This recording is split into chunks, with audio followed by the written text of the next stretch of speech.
Hello, I'm Bianca. I'm Paloma. And I'm Tom. And you are listening to the Climate Press. A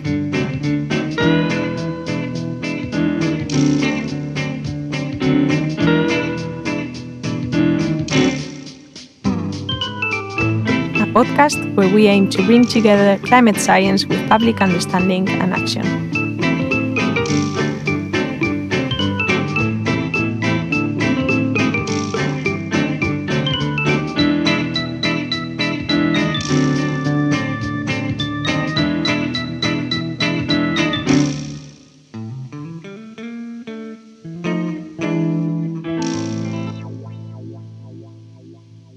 Today on the show we're joined by Professor James Ford, Priestley Chair of Climate Adaptation from the University of Leeds, and Professor Petra Tschakert, Centenary Professor in Rural Development from the University of Western Australia. And she's at Leeds at the moment because she won the 2019 Pearce Sellers Prize. Thanks for joining us today. Thanks for having us. Thanks for having us. Mm-hmm. So in some of our previous episodes on the show, we've talked a bit about the human impact of climate change. So for example, the potential increase in inequalities with 1.5 degrees of warming. And so today we want to learn a little bit more actually about how climate change is actually being experienced locally on a local level. And perhaps you could both help us understand a bit more. So maybe starting off with a bit about your research and what you're doing with communities, how you're working with communities, and why this is important for improving our understanding of climate change. Well, first of all, thanks for the opportunity. This is indeed exciting, and I think you are doing a fabulous job here with your podcast.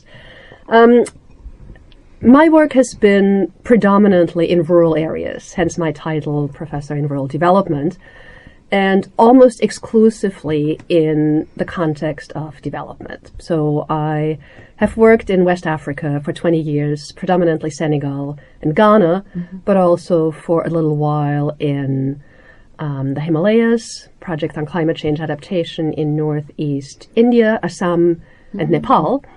And only more recently, since I moved to Australia 4 years ago, have I had an opportunity to start working with people, community members in Western Australia, largely in a rural perspective, but also a rural-urban comparison. So community level work, definitely place-based adaptation, trying to understand what rural people, mostly farmers, subsistence farmers, men and women, do to act against the changes they are observing. And I think it's important to stress that it's often very difficult for people at the community who have not had the privilege to go to school, to have access to climate change information, to even understand what the difference is between climate variability and climate change. Right? So you have to imagine Senegal, also the northern part of Ghana.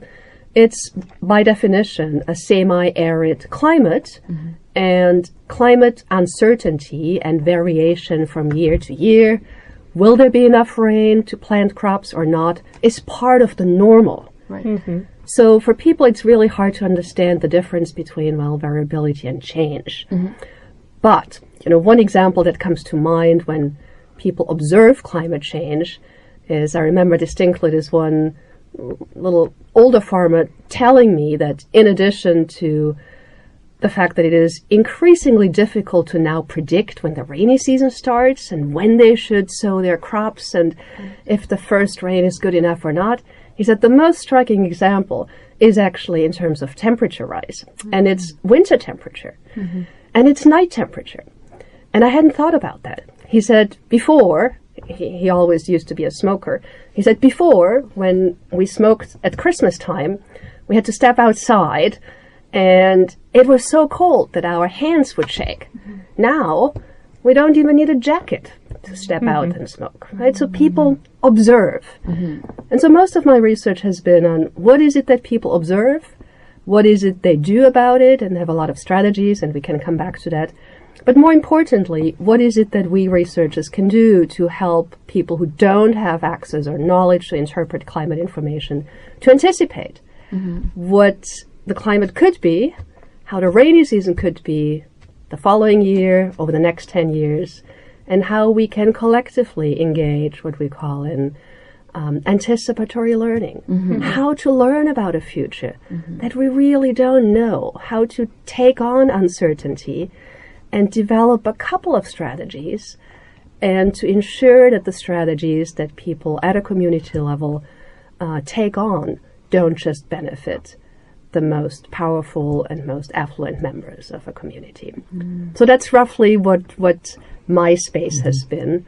I'll let James continue, and then we can come back to what adaptation may actually mean to us. I think Petra and I have a lot of overlaps in terms of the research that we do, and I'm doing very, very similar work to what you're doing in West Africa, but in the Arctic. So much colder location, like a location where in the summertime temperatures, if you locally get around 10 degrees Celsius, in the winter minus 30, minus 40 is quite common. I've been working mostly with Inuit communities across northern Canada and also in Greenland since the early 2000s. And really what the main focus of my work is, what changes are people seeing in the environment? And one of the reasons I work in the Arctic is because it's the region where we're seeing the most strong climate change signal anyway globally. We hear talk of 1.5, 2 degrees Celsius. Well, that's already happened in the Arctic over the last 20 years. In some of the communities I work in, we've seen 4 or 5 degrees Celsius warming already.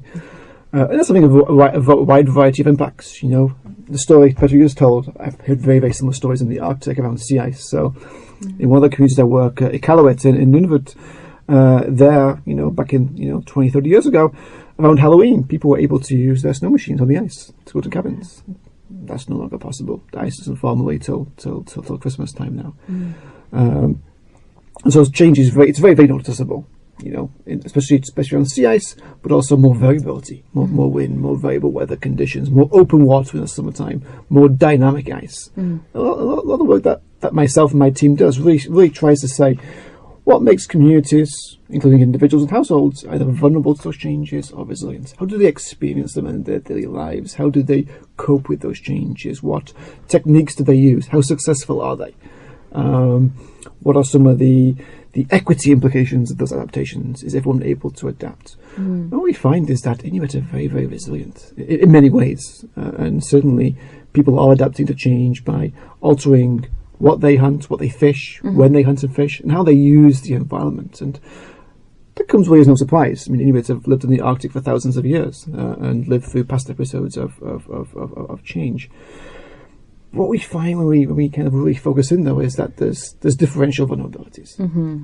And so those individuals who have access to financial resources, who have money, they can buy boats with more open water in the summertime. They can travel further distances to access hunting areas by detouring areas of danger on the ice. But often those households who don't have access to income, which is the majority really, they can't afford boats. They can't afford the extra gas that it takes to go out. So we're starting to see some of the differential impacts of climate change. There's also knowledge systems. Inuit knowledge is very, very important in adapting to change. Knowledge of how to forecast the weather. Knowledge of how to use the land. Survival skills. Knowledge of what to do if you encounter danger. Knowledge which is even more important now in light of climate change. But we're seeing there is some of those knowledge transmission networks are being disrupted. No longer are the younger generations learning this knowledge. So the climate's changing. It's becoming more dangerous to engage in the environment, but people don't know what to do. So it's and Petra, your work really speaks to this as well. It's not just about climate change, it's about societal and cultural change. Acting at the same time, coming together, in many cases, accelerating the impacts that climate change is having, and also differentiating those. And one of the reasons that we're seeing this kind of breakdown in knowledge transfer is a long history. It goes back to, the sedentarization or the resettlement of Inuit communities in the 1960s. In many cases, forced by the federal government as part of their, attempts to colonize the Arctic. And the legacy of that is still felt today. So, a key part of my work is trying to tease out those linkages, those pathways through which climate change plays out locally, but also those social and cultural and economic factors which affect how it's experienced and responded to. Right.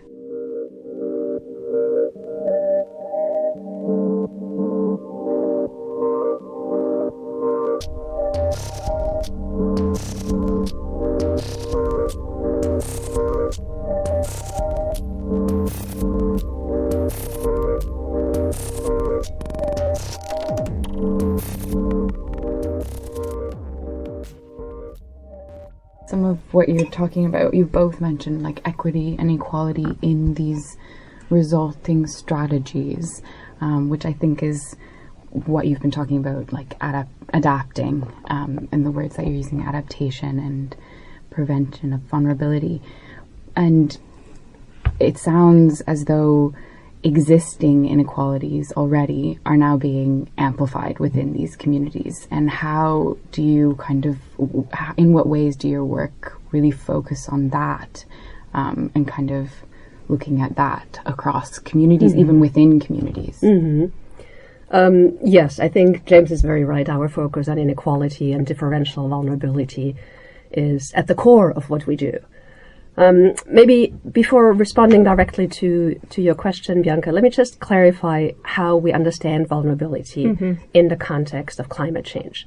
So various definitions of vulnerability and adaptation and adaptive capacity, and sometimes they can be confusing.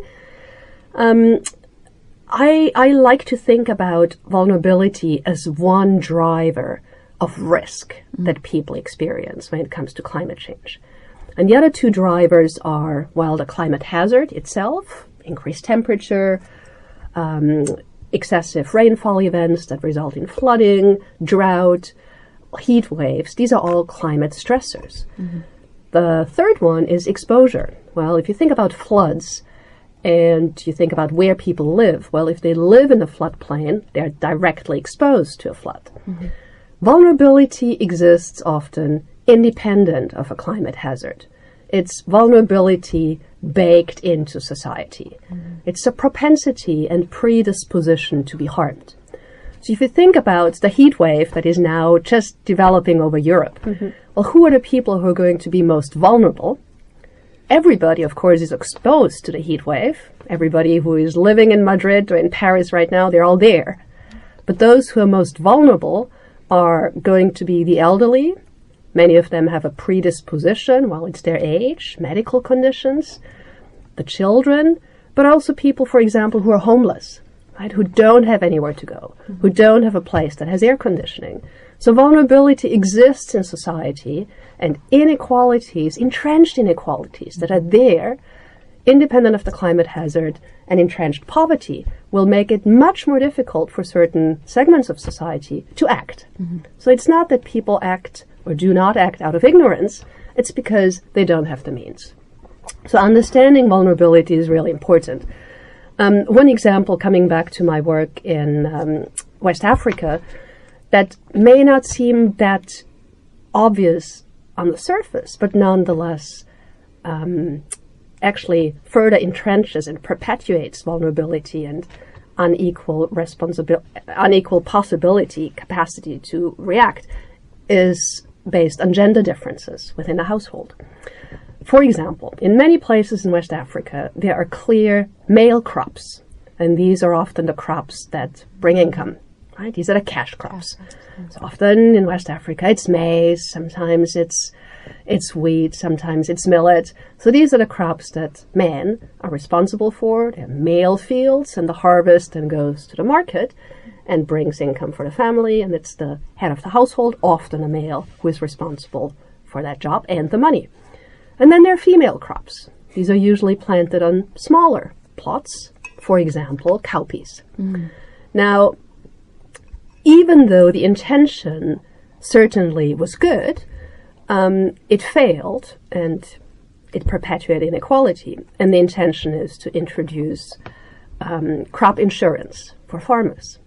Well, the science was only good enough for the major crops to calculate potential damage, either due to rain or excessive temperatures, and only the male farmers, could actually sign up for crop insurance because it was their crops for which the scientists had produced adequate information, and they would get compensation for damage to their crops.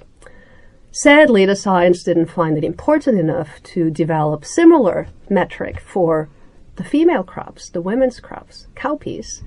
And so the intention to enhance adaptation backfired and benefited the men instead of the women. So this is perpetuating existing vulnerability. And this of course hurts us, right? So how can we ensure that we understand what are the women's crops, what are the men crops, ensure that the same information is available to all crops, and if that is not possible, find other mechanisms, for example, better forecasts that people can use independent of the cropping system. Right? So that's just a tiny little example, but I think it shows how, at a very small scale, differential vulnerability and inequality exists. So, the risk is the same for everyone, but then different factors like exacerbates the threat of a certain climate hazard.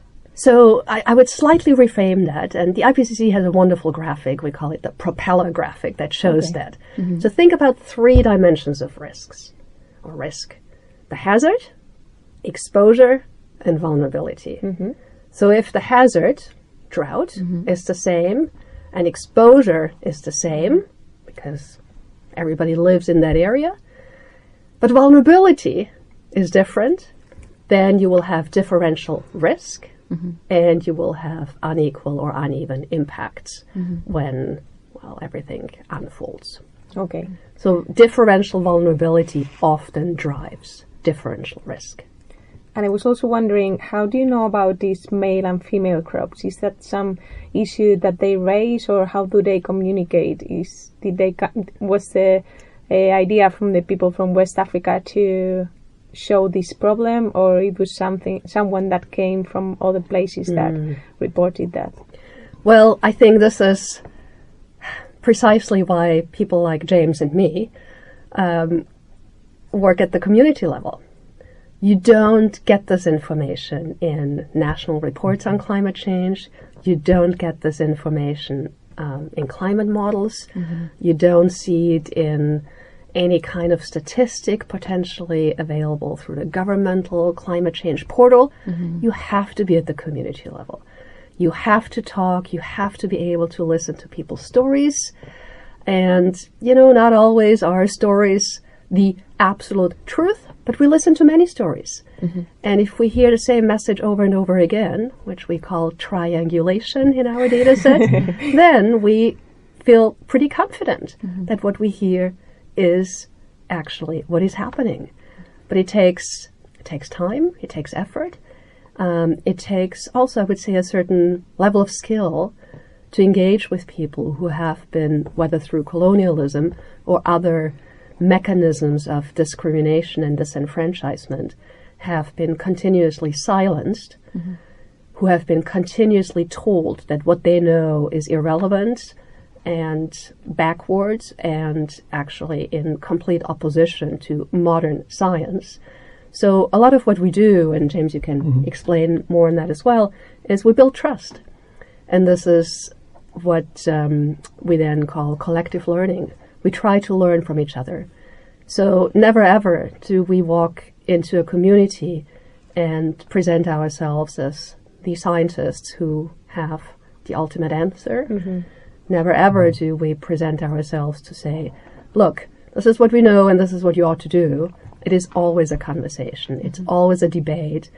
We're willing to listen to all kinds of perspectives. And in the context I've worked in, very often it is, and that includes work in northeastern India, Assam, but also West Africa, and I've worked in places in Eastern Africa as well. Very often it is the established elite who will talk first. It's the men who will talk first. The women sit back.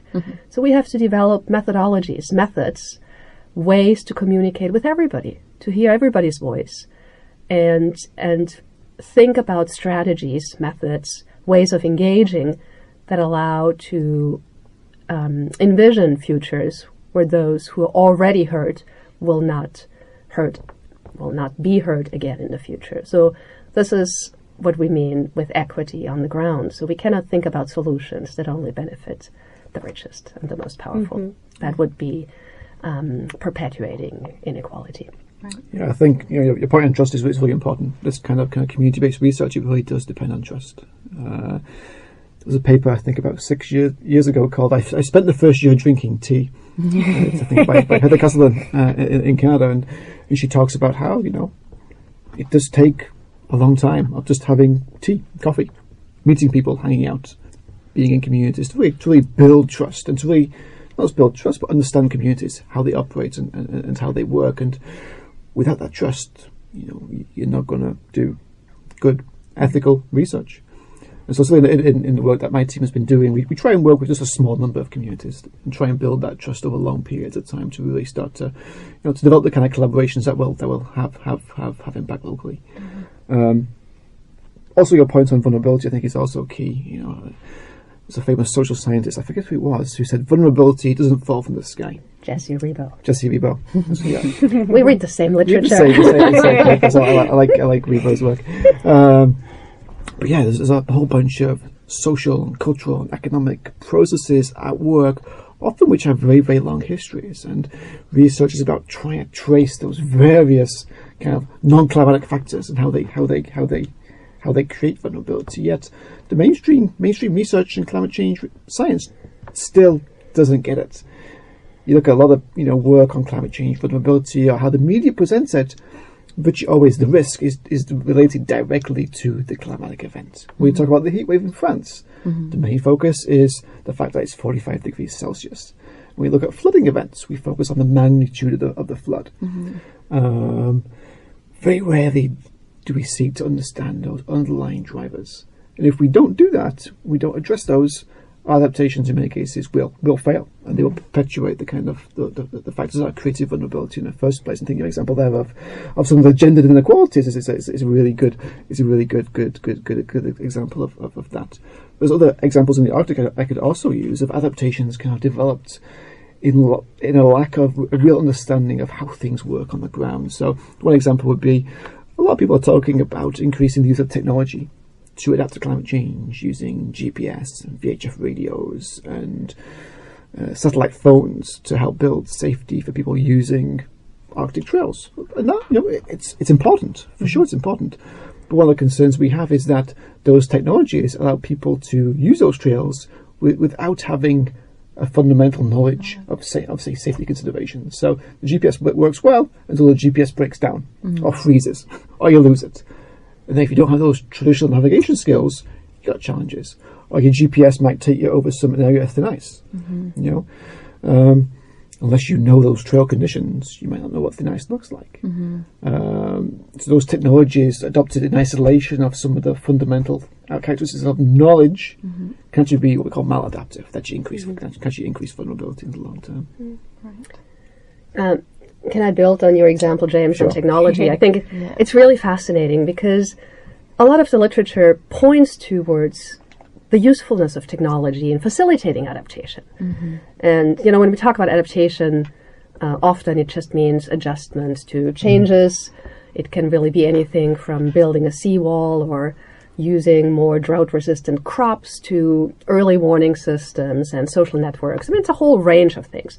But speaking of technology reminds me of an example. It's not my research, but it's another geographer, a female geographer from Nigeria by the name of Idowu Ajibade, who has worked on floods in Lagos, Nigeria.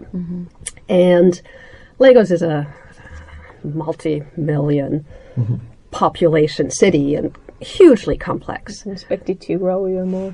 Sorry? So the population in Nigeria is expected to grow even more? Yeah, it's already has exploded, but it's going to grow even more, and it's really out of control. But Lagos also has flood early warning systems, right? So it is a technology that is supposed to help people understand when a flood is about to come. Lagos had, and it's well documented, a massive rainfall in July a couple of years ago, 2011, and flood early warning was made available. However, it turns out, and this is not about gender, this is about class, right? Okay. It's class differences. Certain parts of Lagos are very rich. These are the places the colonial masters occupied early on. And these, of course, were the best places in Lagos. Lagos is constructed around a lagoon, and people who lived on this particular island, it's called Victoria Island, it's part of the lagoon system before, were simply displaced to other areas. And the more the population grew, and the more, even after colonialism, the more affluent populations moved in, the more and more then the not so affluent populations were displaced. And so now they find themselves in the most exposed areas to flooding, and these are the swampy areas, the mangrove areas. So they're hugely exposed. Flood early warning starts while people in these particularly vulnerable, exposed neighborhoods, I should say, didn't want to leave their houses despite the early warning system. And you would think, what's wrong with them, right? You get a message, you ought to leave. And they said, absolutely not. If they leave their houses, the government will come in with bulldozers and try to evict them, because it has happened before. So technology often is not the solution, particularly not when they're entrenched power dynamics, huge class differences between the richer and the poorer segments of population. And these power battles are played out on an arena that is called flood adaptation. Right? Often it's about trying to get rid of informal settlements or informal settlers, to get rid of populations that may seem like an eyesore. Well, they ought to live somewhere. They've been displaced and displaced and displaced. And I'm going to share another little anecdote here from the same study area, is Ajibade not only found that people in the poorer, informal settlements lost lives and houses during this flood, whereas the richer people on Victoria Island did not, but it also turns out that there are hugely unequal policies when it comes to health that then further result in unnecessary death. So here's I think, a really, really sad example and depressing example that shows why uneven and anti-poor policies further exacerbate vulnerability. And here's the story. So it's this one woman who was pregnant and was about to give birth just when the flood was announced. And she went to a local health clinic and was told that, yes, she could get medical assistance to deliver the baby, but her husband would have to donate blood for the National Blood Bank. Well, her husband and the woman herself were both Muslims and declined. Husband declined to give blood because that's against his faith. And he said, well, I'm happy to pay, even though they didn't really have a whole lot of money, instead of giving blood, but was told that, nope, that would defeat the purpose of the policy, because if everybody did that, then they wouldn't get the blood samples. So they were sent away, and she didn't get the medical help that was required for delivery. Turns out that she had to give birth at home during the floods, and because it's a neighborhood, an area that doesn't have any municipal help in terms of sanitation and waste, a lot of waste and garbage and urine was swept into the house, and the baby died. So this, of course, is sad enough in itself, but where do you think the blood samples go?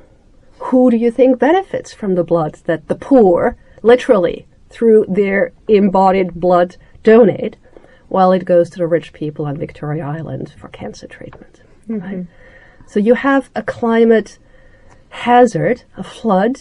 You have exposure that is already unjust because people were displaced. And then you have health policies that further exacerbate the lot and the destiny of people who would need help most. And that's hugely unjust. That's one of the challenges when we talk about adaptation with researchers and governments. The dominant paradigm is to think of things like technology, seawalls, better forecasts, improved flood protection, which in many cases are quite important. But what we lack is a focus on the more vulnerability-centered adaptations that really seek to go to the core of those factors creating that vulnerability, the disempowerment, the marginalization, race, gender, class, and so forth. And what we see as a result of this is these kind of examples. We see this in the Arctic, we see this in Africa, we see this in Latin America, and there's a big concern that adaptation in many ways can perpetuate some of these unequal power relationships if it's done in a bad way. And we're starting to see some critical reflection on this. People like Ben Silvercool and Siri Eriksson, yourself, and others are starting to say, adaptation in many cases can actually increase vulnerability, can make things a lot worse. And that's a concern that many of us in the social sciences have at the moment, I think.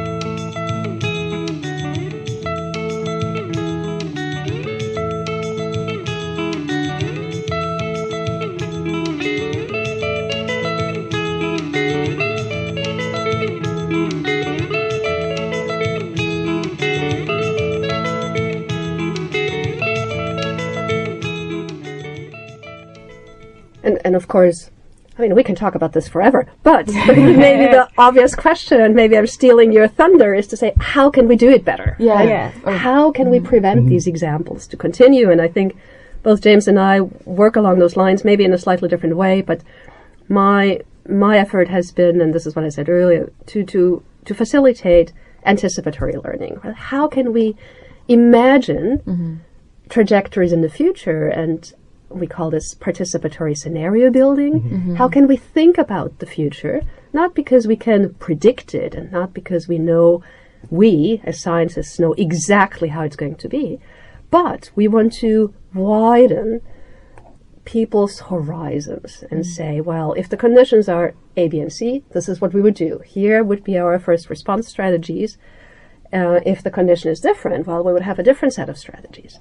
And also to identify very clearly where people's capacities would be, would reach a ceiling. Capacities for adaptation, you mean? Capacities for adaptation, right? For example, here's an example from Assam. It's an ethnic minority, so it's not about gender, it's not about class, it's about ethnicity. The missing people in Assam, who originally came from the hills but settled in the floodplains. Why did they settle in the floodplains? Well, the most flood-prone area, well, because all other areas were already occupied. But they've developed an incredibly advanced and sophisticated insight on how to navigate floods. So their houses are on stilts, they have sandbanks, they know how to divert their cattle and other animals when a flood comes. But if the river, in this case it's the Jadal River, exceeds its normal flood level, well, there's nothing people can do, right? They really would need a more solid embankment. So we have developed scenarios to understand what could be done if the floods got worse. And they will get worse with snowmelt in the Himalayas, it's the eastern Brahmaputra Delta, but also more increased monsoon events.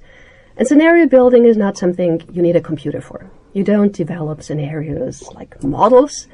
We create storylines about the future. And every community has a community artist. So we then make drawings of these storylines.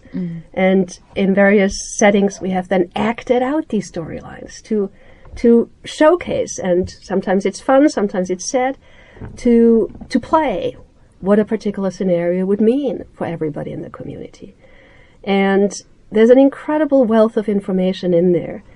And it's sometimes hard to inspire people to think about a future which they believe they don't own. So often it's, the understanding that it's God or Allah or whoever else creates the world and is in charge of the weather that owns the future. But this is why creative methodologies are important. So we help people to think about the future, even though we can't predict it.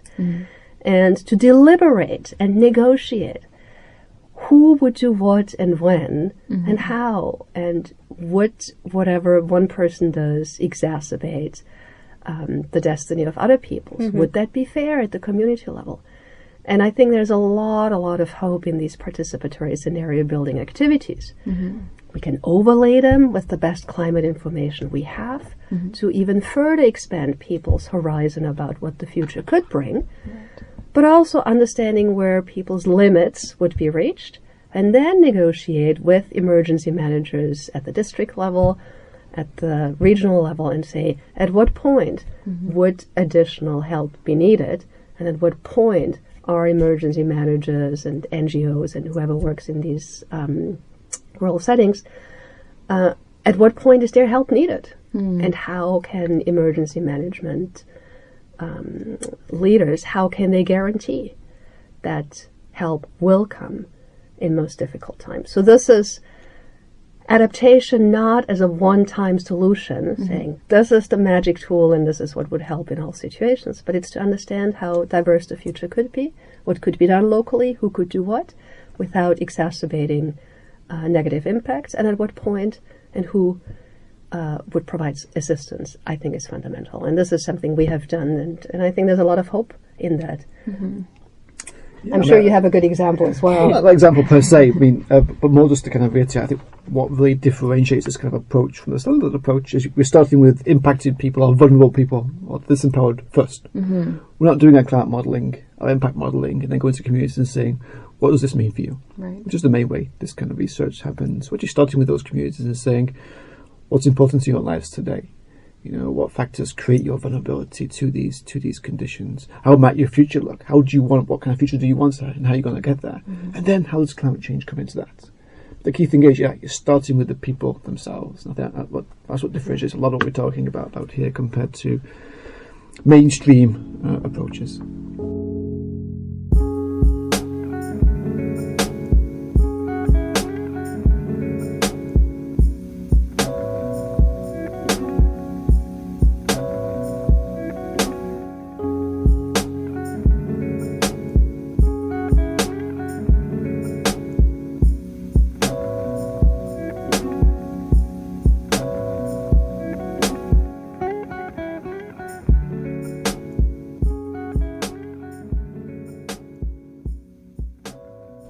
I'm curious to know about it. Is this a priority of local governments, or is this a priority for first world countries? So is adaptation in the agenda of the local governments? Or did you I can talk about the Arctic, where it certainly is. So in northern Canada, where I do most of my work, and it's because we're seeing such rapid climate change. It's very, very visible, and so we're seeing communities for a long time have said there's something weird going on here. Mm-hmm.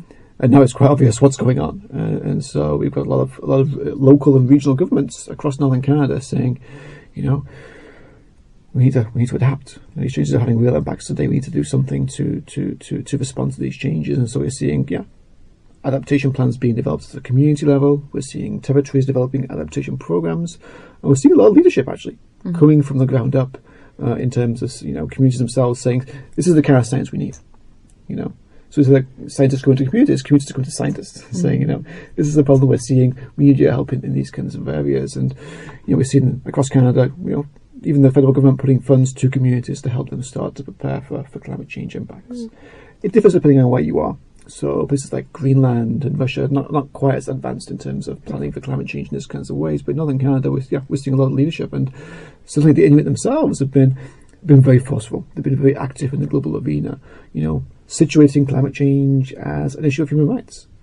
Climate change is an additional stress already facing Inuit, which is further challenging their ability to practice their livelihoods. Mm-hmm. And so we've seen the Inuit been very, very, very active, through the UN climate change conferences, advocating, saying, we need help to adapt. This is an issue of human rights, and we also need mitigation.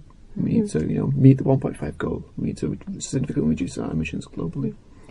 And I can speak for many African countries here, but I can also make a comment on Australia.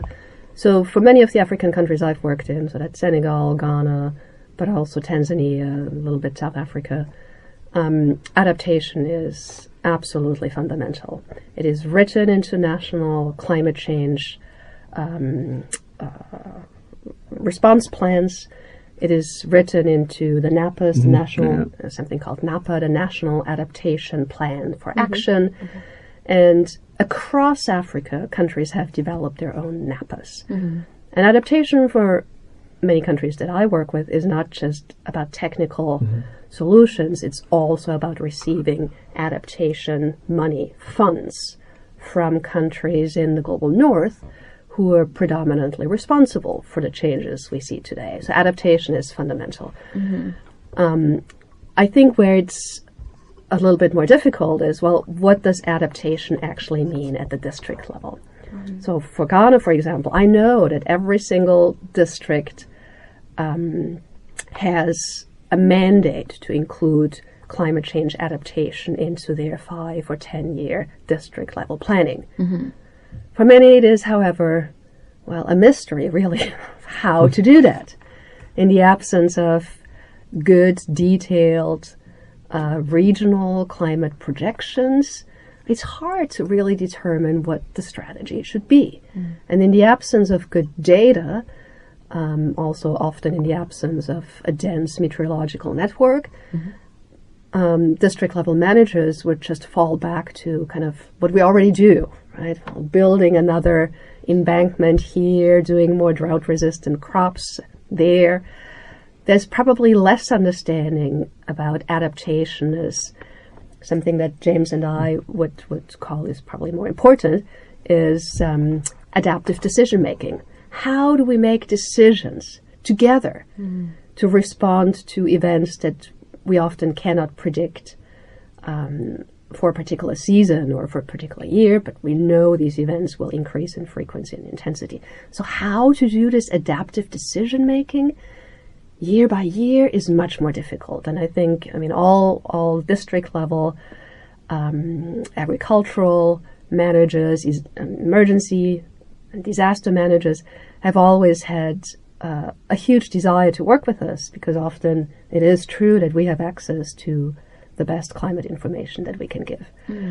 I also know that in Australia, which of course is a very different context when it comes to financial resources, adaptation is also absolutely important. Australia has a history, a very devastating history. The millennium drought at the beginning of the 21st century went on for 10 years, coupled with horrific bushfires, but it also has a history of very devastating floods, particularly in the eastern part of the country. So adaptation there is paramount as well.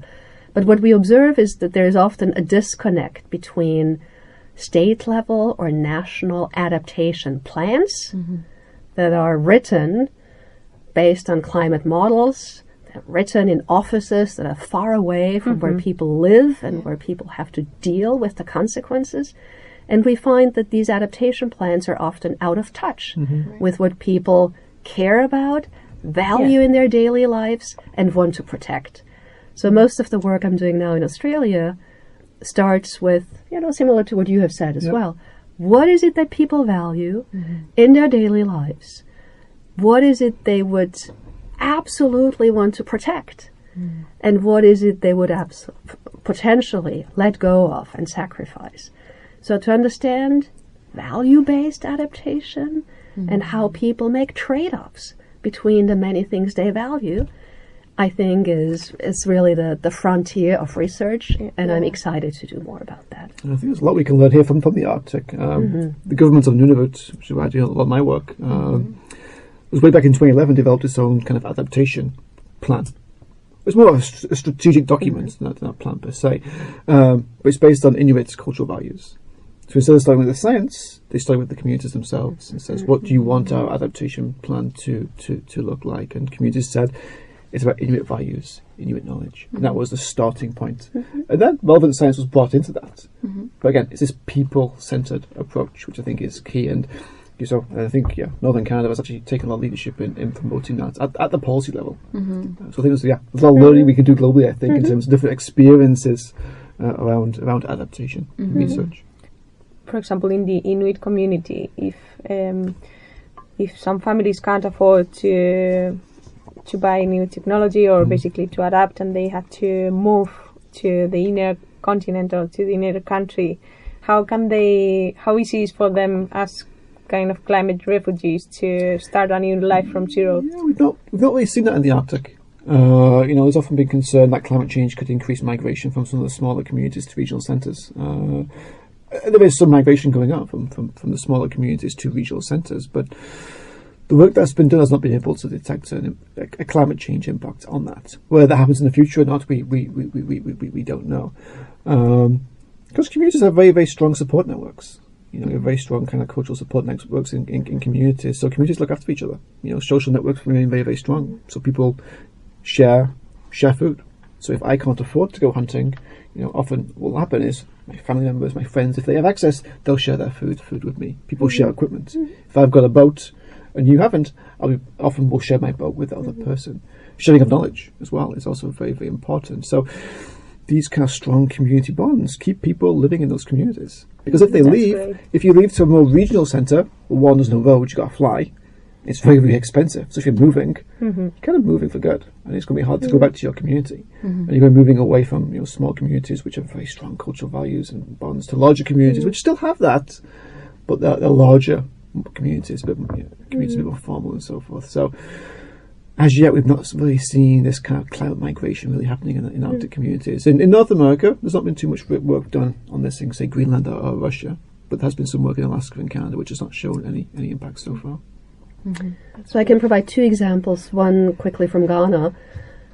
So often what we see is people moving or migrating, but not to a different country, but within the same country. To the city or... Exactly, to the city to seek work, for example. So northern Ghana, similar to Senegal, is fairly dry, whereas the southern part is more subhumid, there's more agriculture, cities are more flourishing, possibilities to find work. So what we have seen in the northern part of Ghana is that what we call able-bodied people, so, usually younger male and female community members, maybe between the age of 17 and 50, move to the cities either to seek seasonal work or to seek temporary, permanent work, and then send money home to the communities. Mm-hmm. It's called remittances. But that's within the same country. What that, of course, means for people who stay behind is not only that they, the elderly, the sick, the disabled, and the children, have to face the more devastating, the longer, the more difficult droughts, they also feel the social degradation and the social erosion of their social networks because half of the community is now in the city. Right. And in those cases, we cannot really talk about climate refugees, right. but the impact of migration within a country is then felt kind of as a double whammy, both the climate desiccation, the drying, but also the social desiccation, the drying of social networks. And I think this is what's hard for people. Right. I have this one interviewee who said, it's older men, elderly men, and they try everything they can. So I think you're right. People often are very resilient, resistant, creative in what they do. But this old man said, it's really hard now because our water has dried up and our sons and daughters are far away. And yes, they do send money, but nonetheless, it's hard for us to be here. And he said the most difficult part is, and maybe the most horrific part is, that now we, people in the community, now we have to share the same water source with our animals. And he says, this makes us no longer human. So it's not an impact of losing your house in a flood or your material destruction. It's losing your dignity as a human, and that's really hard. Where I think the issue of climate refugees is much more acute is in small, low-lying island states, so island development states. And personally, I don't work in those contexts, and I think you don't either, but we have colleagues who do. John Barnett, University of Melbourne, is one example. And he says, it's difficult for people there, and it's difficult for political leaders on what to recommend to their citizens. And he uses the example of Kiribati and Tuvalu. And both are acutely threatened by climate change, sea level rise, storm surges, intrusion of salt water. So this is not in 100 years from now. It's happening now. And it's difficult for political leaders. The president of Kiribati has adopted a policy of migration in dignity, right? Encouraging people to move. Kiribati has bought land in Hawaii so people can resettle. And he thinks it's his responsibility to ensure that people can move before it's too late. And of course, leaving your homeland is never easy. It's not only that you give up your physical home, but you also give up a lot of your social network, your culture, your language, your identity, all of that. But he thinks it's his responsibility to ensure that migration can happen in dignity. The president of Tuvalu says, absolutely not.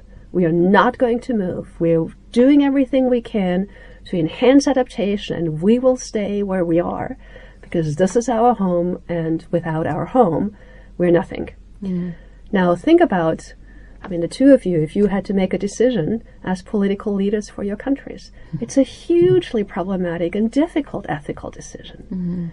Do you want to encourage your people to move and by doing that essentially force them to give up their home as they know it? Or do you want to encourage people to stay and hence take the risk of not being able to continue their livelihoods where they are, and it may then be potentially too late? So I have enormous respect and admiration for political leaders who very, very, very thoroughly think about their ethical obligation to make decisions in what we rightly now call climate emergencies. You've got some examples there from the Arctic too, most from Alaska, where we have communities like Shishmaref and Kivalina. These are communities that were very, very at risk of climate change, and current projections suggest those communities might not be there in 20 years' time. A number of communities have actually decided that they want to leave. Again, this idea of migration and dignity. They weren't going to wait for their communities to collapse into the sea and then have to leave and go anywhere. They've actually identified locations near to their communities where they can move to and maintain their livelihoods, maintain their culture, maintain their values. The problem is the federal government in the US has not provided funding to do this. Moving communities is not cheap. You're talking hundreds of millions of dollars in this case. So while communities decided to leave, they aren't able to. And so it's a big challenge. What do you do? Do you invest in your community, given that it's not going to be there in 20 years' time, and the fact that you want to leave? So while communities here have tried to migrate in dignity, they've been prevented from doing so in many ways. And that uncertainty really plays on people, and obviously has mental health implications as well. And I just happen to know that for Alaska, it's not just about moving from place A to place B. Of course, it's about the ancestors. It's about where they're buried, and whether or not where they're buried now actually is already affected by erosion, or in the case of small island states, by sea level rise and all that. So it's not just about the people today, it's about the generational impacts. For those who are no longer with us, but whose spirits are still there, to, of course, the future generations of those who are not even yet born, and our responsibility to make decisions to the past and to the future.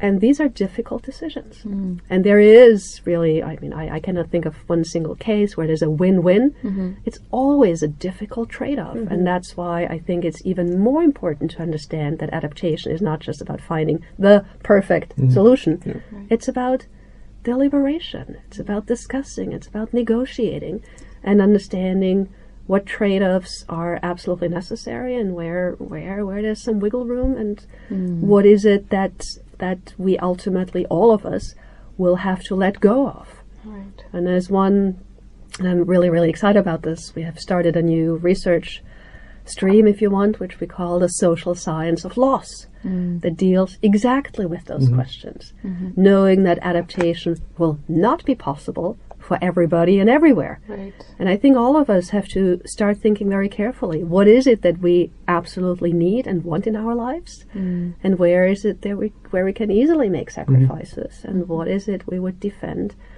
until we die. And how individual that is, though, because even the examples that you're giving, it's like even within communities, within people who you would maybe expect to make similar decisions, can be quite variable. Who wants to stay, who wants to go. Absolutely. Communities are never homogenous. Yeah. Communities are full of individuals and different power groupings and disenfranchised and marginalised. And that's one of the big critiques, I think, of some of the work that social scientists do, is sometimes we do treat communities as a homogenous group, homogenous kind of entities, which they're very often not.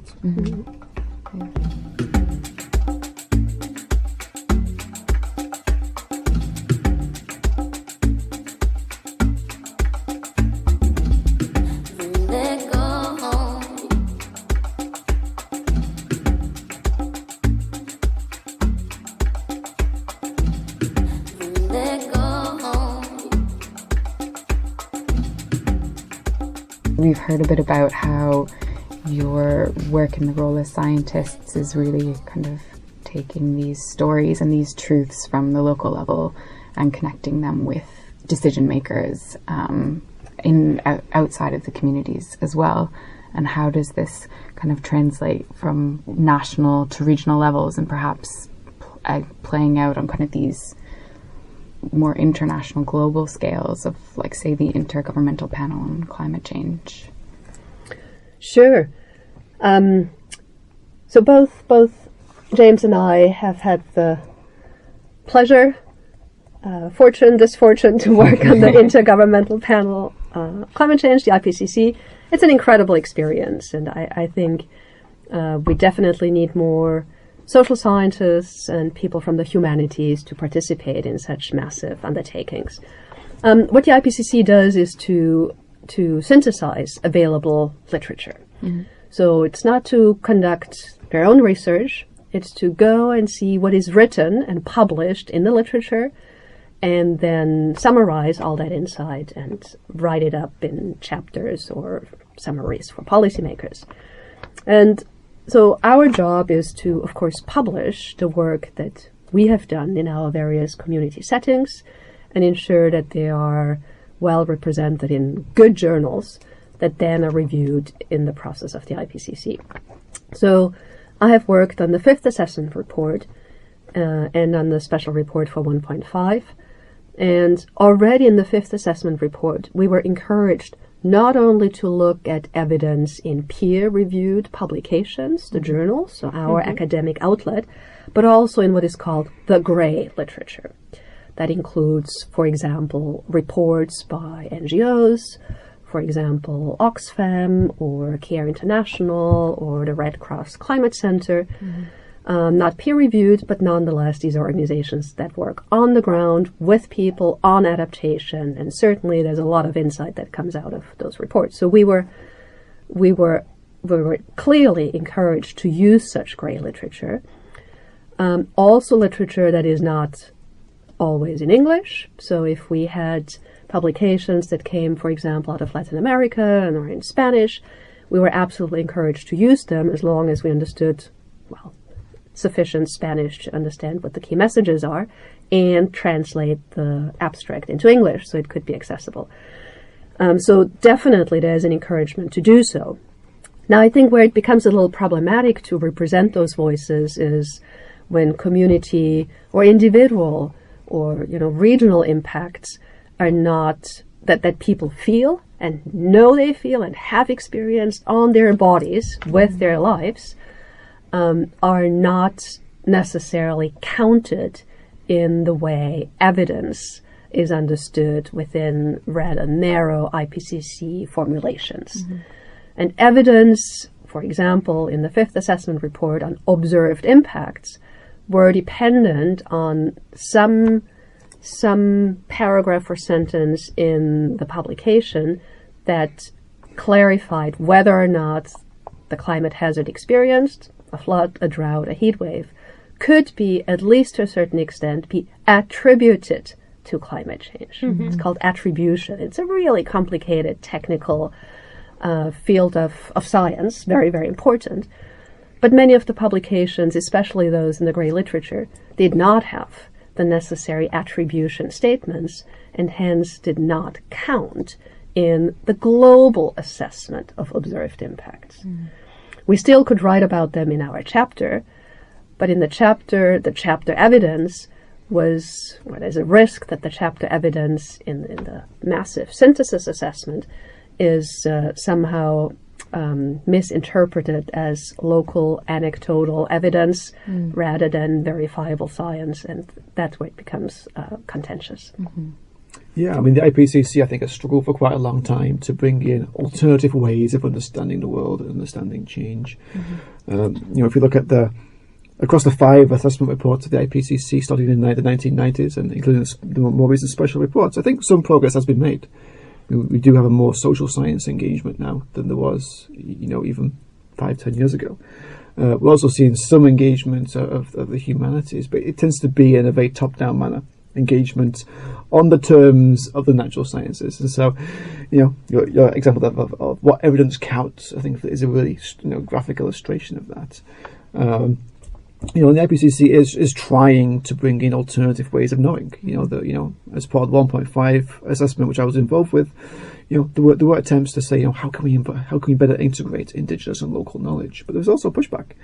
I was involved in one of the working groups as part of this, where a number of colleagues around the table were saying Indigenous and local knowledge is just anecdotal. It's not science. It doesn't mean anything. It's got no value. It's got no worth. It shouldn't be an IPCC.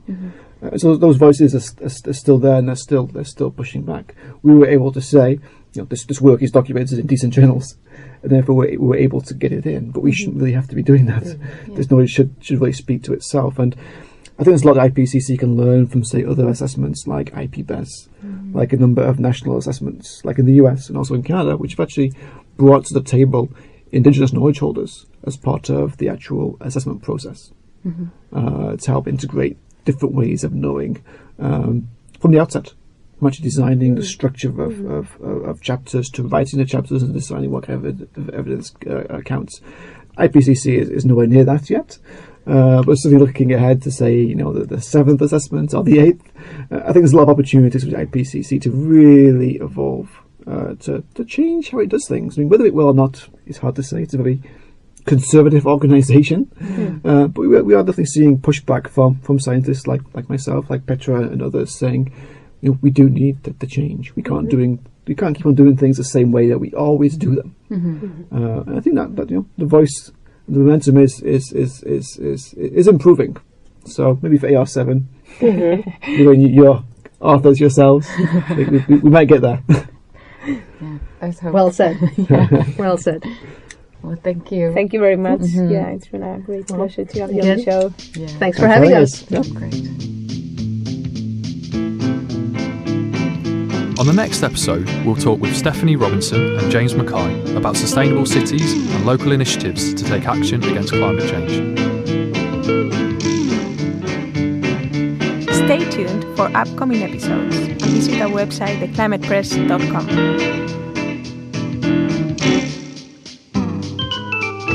This podcast is available on Anchor, Apple Podcasts, Google Podcasts, Spotify, Breaker, Overcast, SoundCloud, Pocket Casts and Radio Public.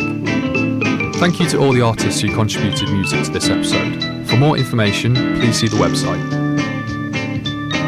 See you soon! And remember, make love, not CO2.